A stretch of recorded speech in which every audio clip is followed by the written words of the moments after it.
Welcome to AGBI if you've not been here before.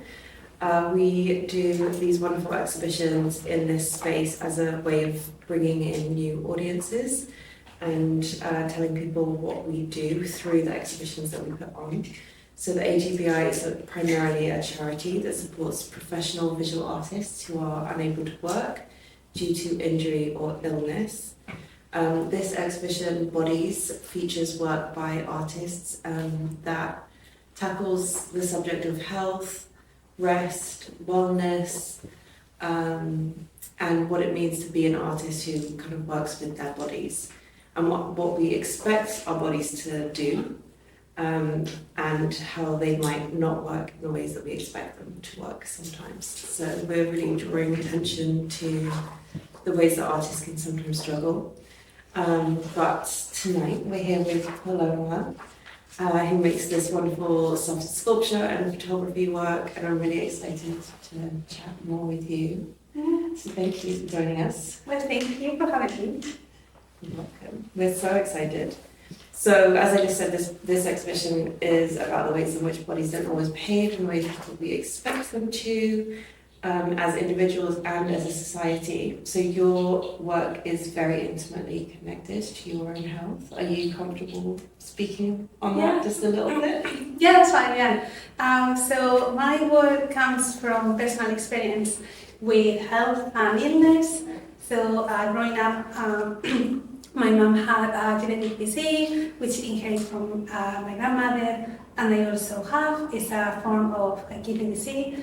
And I think understanding how the body can change is something that I explore in my artwork. So I often use this kind of like knowledge, but also experience of like seeing others in my family suffering from these changes of the body, and also understanding that my own body is not static, but it's also gonna go through periods of like health and illness. And I think this is something very interesting that it kind of drives on my work. I often look like at it's like the body as a vessel that contains your genetic inheritance, but also contains our cultural inheritance. Yeah. And I think I really like the concept of inheritance in both ways, in the way of like how it attaches knowledge of biological, but also cultural, Yes. and how that shapes our identity as an individual. Yes. So yeah. And you are Spanish? Yes. So you have a different, I wanted to also include artists from different parts of the world in this exhibition. So it's really lovely to have that different kind of cultural perspective as well. Yeah. Included. And I love your soft sculpture. You kind of comment on rest with that. Can you talk a little bit about that? Yes, yeah. Okay, so during the pandemic, I started collecting all of these items related to rest and recovery. And I think the reason why it was because, well, obviously, as everyone, we had uncertainty about what it is the pandemic, how it's going to affect us, and if you have an underlying condition, you never really know how your body is going to react to that. So I spent the first 3 weeks at home, like not even leave for a shop. I was really kind of like scared. And then I started seeing rest as kind of both, like a place where you can, it's like this kind of contradiction. I always think in dualities, so seeing rest as like something that you speak about as well, about the friend and the adversary. Yes. So yeah, I've got, I missed that part out. No, I'm it's sorry. okay. But you have the quote on your website that I just loved so much. It says, it seems that our body is a friend when it is healthy and an adversary when it is sick. We can either give in to our illness and become defined by it, or we refuse to coexist with the illness. This causes the further question, if we are our body, does that mean we are the disease? So that's kind of, Yeah, there you go. I wanted to mention about the how I play with the dualities in terms of like the comfort and the restrictions. So I always feel like rest hasn't come naturally to me necessarily. It's something that I have to really kind of listen to my body. Same. And be like, oh, now it's time to stop. Yeah. But recently, I have been thinking a lot about the idea of playing and how when you're a kid, you play and you're allowed to play, and nobody look at playing as you're working or you're resting. Like, what it is playing? You know, in which category would you put it? Because adults don't do it anymore. Like, there is an age where it's like, oh, you're too old to play. But I think artists, or at least the way I approach art, is a kind of playful thing, and I'm still allowing myself to play, and it's a joy to be able to use materials. And sometimes I feel like that playful time is my rest time. And it's weird to understand that, you know, not everybody has access to that. Not everybody takes the time to play or to rest.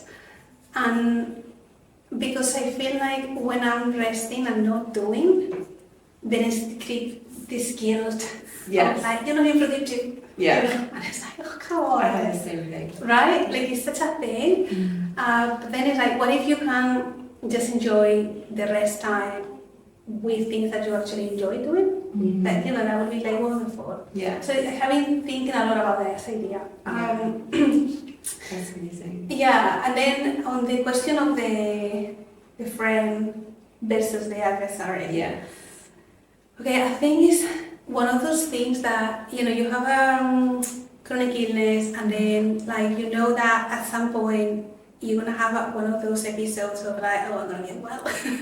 You know, I don't feel good. And then it's like, how do you try to love your body?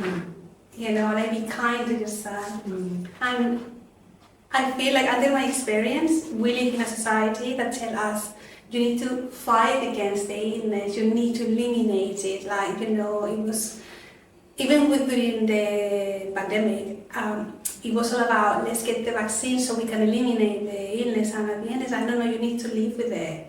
Because how do you live in a world that tells you stories about going against, like, you know, illness is a bad thing? But then what if you cannot take it off? Yeah. Then it's like, oh, you're not allowed to be happy because until you're cured, you're not gonna, you know, there is a certain conversation there to have. So I always work about these dualities, about horror and beauty and inside out, and looking at your body as a familiar and alien. You know, it's one of those things that you never know when. So I try to see myself, me versus the illness. I try to see myself as you are living life with a companion that kind of moves around with you. And so trying to find the balance. Yes, absolutely. And it's really nice because your work in that way kind of connects to Rosa here, who meditates on her organs and kind of talks about how she meditates to feel her body and to feel anything. She does Tai Chi, and she's very into energy as well. But many of these clay pieces are meditations on particular organs, and so it's different because she's breaking the body down, but you're looking at yourself as a whole, and these two, like spirit and body to an extent, which is really interesting. I love the process. So in my work, I often use myself in the photographs, and I think the photographs are also an extension of like inviting the viewer into my world. And I think I don't photograph things that you find in everyday life. I create scenarios, and I think that scenarios and that world is where I sometimes feel that, you know, like these ones particularly are they're pink and they're soft, and I feel first that the color pink has a connotation about like childhood and about this kind of like very kind of girly even, and I used to love the color pink when I was a kid. But then they bullied me. They were like, "Oh, that's too girly," and I stopped it. And yeah, like for many years, I was like, "No, I'm not gonna do that." And now I embrace it. I mean, I really went pink first, and I really embrace it. I felt like, "Oh my god, I actually love this color," and I felt so like I shouldn't use it because it was too girly. Yeah. But it connects me to like internal organs, and it connects me to kind of like exploring much more like the insides, Yeah. I'm kind of interested in that, the concept of like what it is going through the body, like Rosa is like meditating through the organs. Yes. So in the images, I want to speak about illness in a way that it is beautiful, and I want the viewer to understand that illness doesn't have to be an ugly thing, and it's been for years. Yeah. Kind of look like, You shouldn't talk about it. You shouldn't. Yeah. It shouldn't be something that you hold. Yeah. But then when people do hold the illness, you have to make it beautiful, in a way, because it's part of who you are, which is why I love that quote so much. And your work really speaks to that. I think there's that element of kind of with the drapery, and there's something muscular about the drapes, and there's something kind of Renaissance-like with the drapes. So it kind of ties in that, maybe it's, I don't know, ancestral, but something to do with heritage and time with your work, because it gives those connotations to me of like Renaissance, but modern. Yes, the classical word. It is true that, I mean, I studied 5 years of fine art, and the way we studied back in Spain was very much classical. Yeah. You will have to do the classic, you will have to do all of the life drawing and anatomy, and you will have to do sculptures and, like even stone carving, like... Yeah. I studied the same way, which might be why I'm seeing all of these things in your work. The concept was like, you need to, like Picasso knew how to be like a classic, like trained artist, but he chose to be a cubist. So all of the artists will know the basics, and then, however, like studying like this also makes you think that we have inherited a way of looking at the body that comes from, classical views and ancient Greek. Yeah. Of like, the perfect body, and how it's supposed to look like, and the measurements of the head, and, so, here in England, you can go to the British Museum, and then you can like appreciate all of these sculptures, but many of them are broken, and then it's like, how is possible that, like broken pieces of like body, they're still the most appreciated, beautiful items you can find in a museum. So I always have these references of like, well, what if you put in a classical manner, like, something that is no so linear, and then maybe like that goes to transformation. So I often put like cyst, I put like, microscopic views of illness, and kind of things that disturbs that kind of like stillness into, let's elevate that into beautiful, if it's in a pedestal or, if it's And I guess with that, I just want to draw attention to the kind of the wallpaper that you stick on, because you mentioned how beautiful illness can be, and you use those cell images. There's cell images, and you've made it look like kind of a flocking wallpaper kind of pattern in a way that's, again, back to the classical but still modern, and it is very much beautiful. Oh, thank you. I mean, I'm thinking like, it could be like William Morris, like, it really could be a William Morris. It's amazing.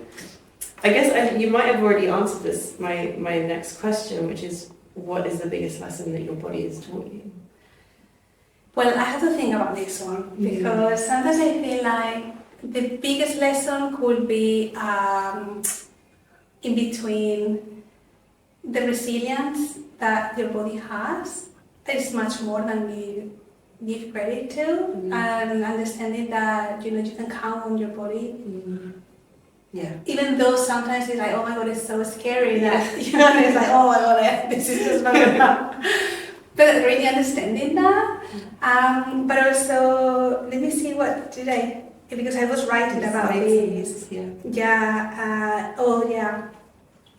Living with a lack of control and having to let go of the uncertainty.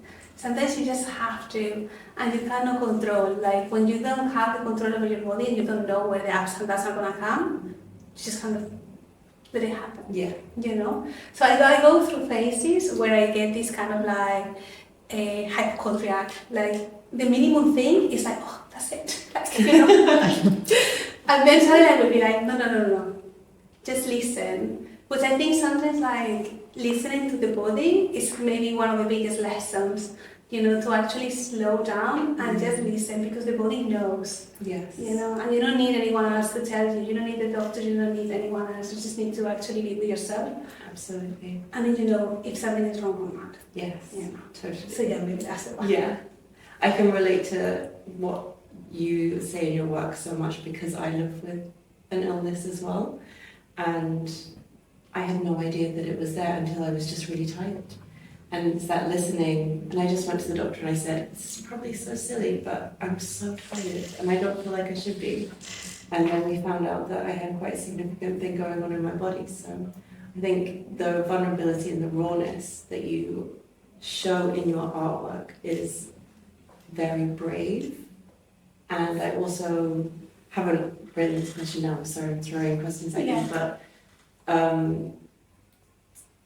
I guess my question is, when did you decide to really embrace it and put it into your art and show the world? And are you becoming more brave through that process? Yeah, okay.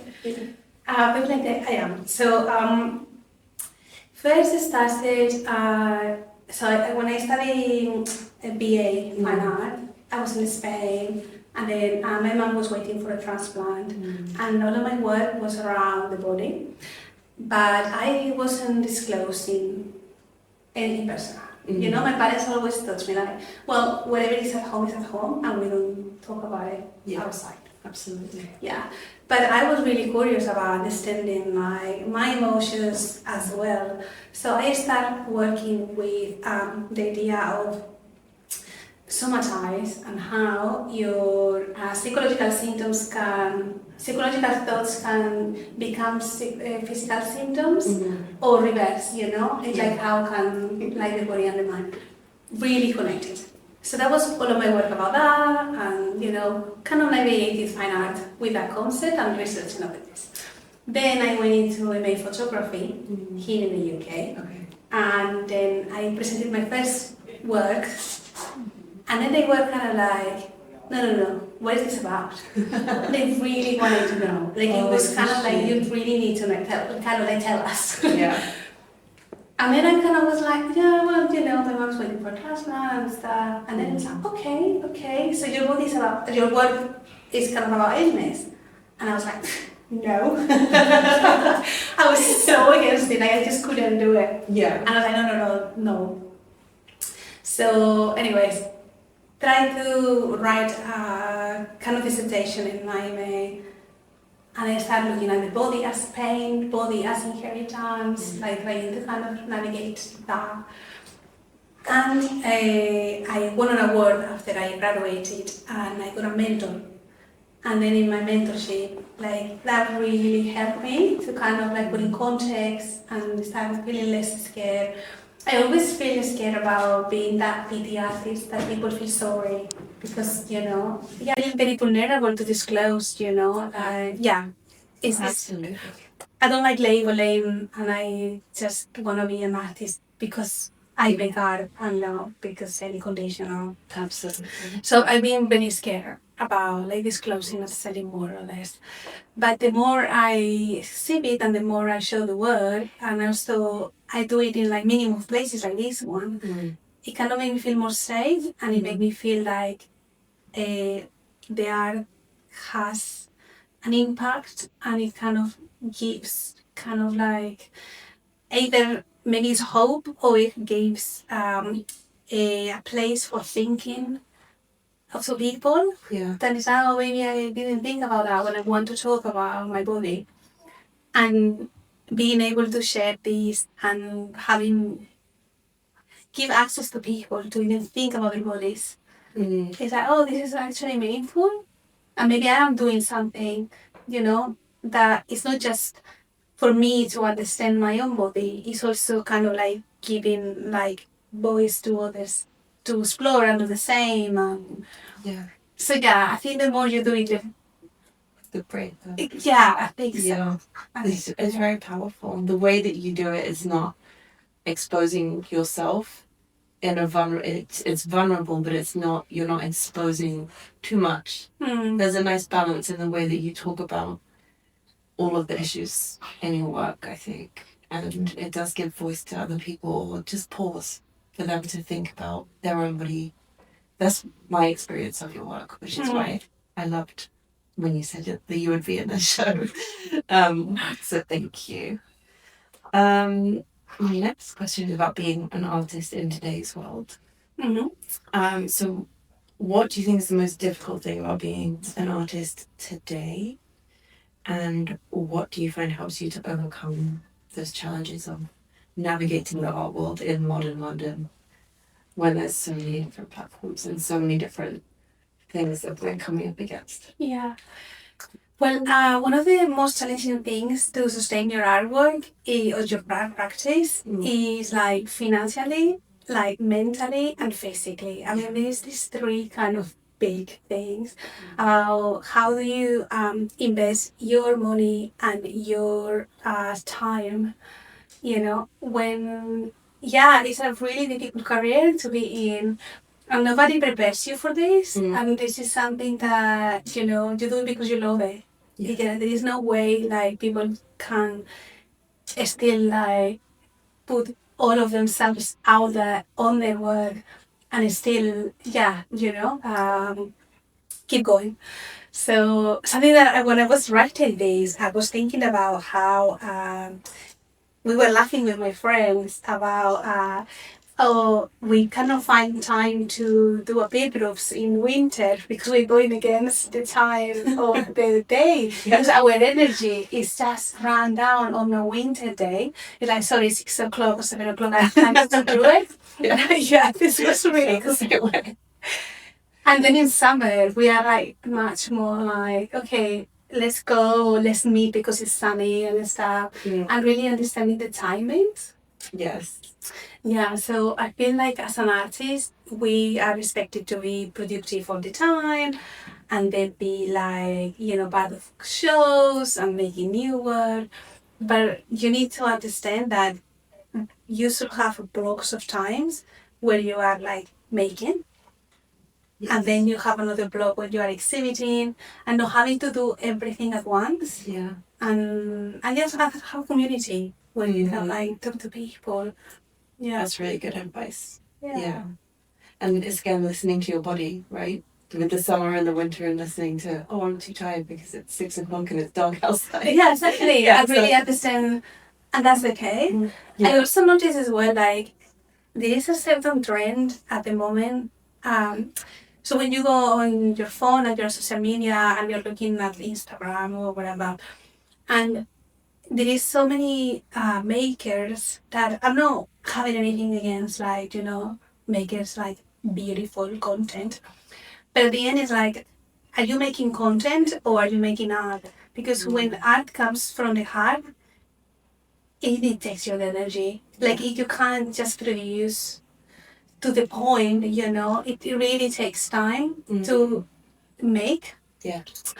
And I think you need to be true to yourself and not follow trends. Absolutely. So just like follow what it is really. Yeah. And not just make content for the sake of making content, but actually like see what it is that you want to explore and go for it. Yeah, Yeah. totally. I have one more question that I haven't. Yeah. It's about you. So you studied photography. Did you always have sculpture or other elements within the photography, or is that something that you've developed over more recent years?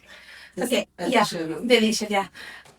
So the first time I studied photography was when I was 16. I went to these like after class hours, and we did like analog photography, how to do your first roll of film, black and white, really fun. But then when I enrolled into my BA, everything I chose was sculpture. So I did the sculpture the whole BA. Yeah.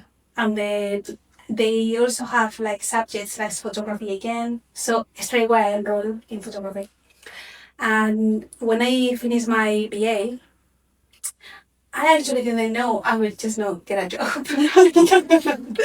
I think I was really naive. I really look at this and I was like, oh my God. Like I chose to be an artist. Like my grandfather was a painter. My other grandfather did a framework. He would do frame carving and he would do all of these like wood carving. Amazing. So obviously I saw in my family. Yeah. And then my dad does photography as well. So there is so many elements in my family that they will be around the arts. Yeah. My mom making pottery, like so many things. So when I told my parents like, oh, I want to be an artist, I don't know, they really kind of like say whatever you want, like you want to go to university, go. That's so amazing. Yeah, I was kind of like, okay. So I started studying, I was 18 years old.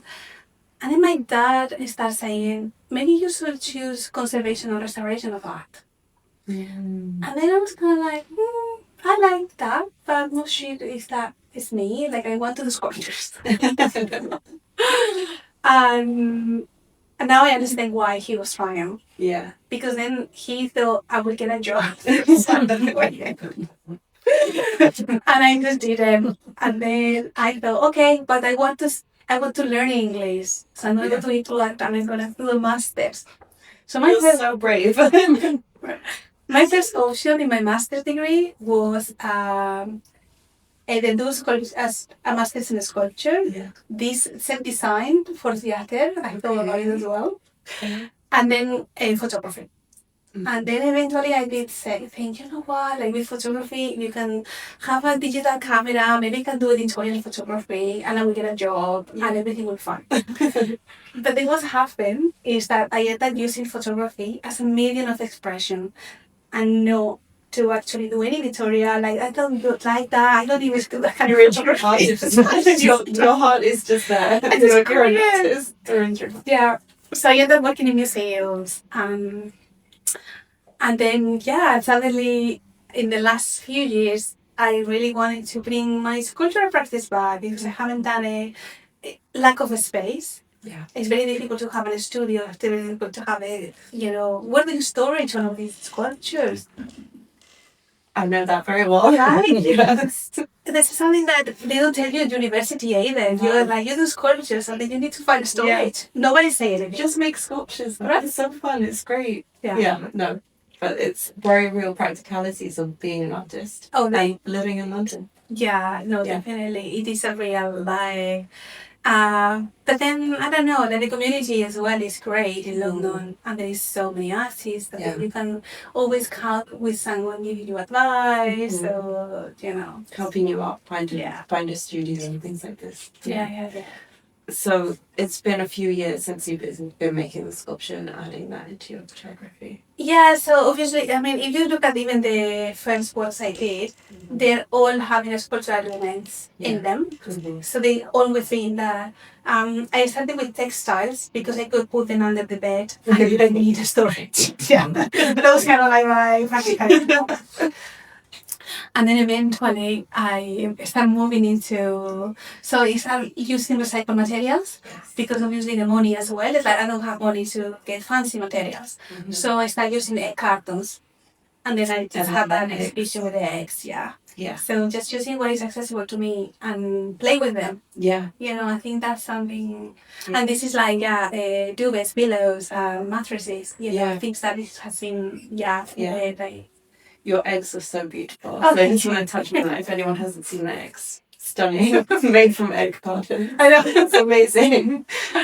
So yeah, just congratulations on that show as well, because that was a really powerful thanks so exhibition much. that I was so grateful to see. I have one more question, and then I'll open up if anybody else has any further questions, or we can just end and have some chats. So at the AGBI, we support professional visual artists who are unable to work due to injury or illness, as I mentioned in the beginning. So I wanted to give you an opportunity. This is a question we ask all of the artists that we show. I wanted to give you the opportunity to share your thoughts on what we do here, why it's important, and what you believe to be the most important thing about the work that we do at the AGBI. Yeah. Big question. No, but that's a really good question. Well, something that I really admire is the work you do, because you really acknowledge that artists comes with lives and bodies. And you know that you can't separate that from your art practice. And I think when you, especially when you are working so hard towards like maybe having that commission or having that exhibition or having that project done or artist residency, and then knowing that your body could potentially fail and you don't have the support for that, I think you know, this is exactly where like this organization really is putting like the support where, you know, I think it needs to go. And I think when you support one artist, you are supporting the wider community too, because the voice of someone can be a wider voice towards a subject. You know, we were talking about like how many of the things we speak are potentially taboo in other contexts. Like you're working in an office, let's say, you wouldn't really talk about health issues, you know, because obviously you need to be productive and you want to be looking good, you know. But as an artist, you have the freedom to really explore some things that, you know, might make it comfortable in other places. Absolutely. And I think, like, giving the possibility for artists to keep talking about those voices, but also for other artists who maybe explore different subjects. We are, our bodies, our art is everything together and linked. And I think, you know, you really support. Yeah, thank you. I think we'll close up there. I want to say thank you for your vulnerability, your time, your energy. Oh, thank you so much for inviting me today. Always. Yeah. I think we're all so excited to have you here and to participate in this. Some of this video is going to become part of the archive of the AGBI, which dates back all the way to 1814. So it's really special that we're adding you to that collection of artists throughout history as well. Oh, Thank so you. pleased. I love it.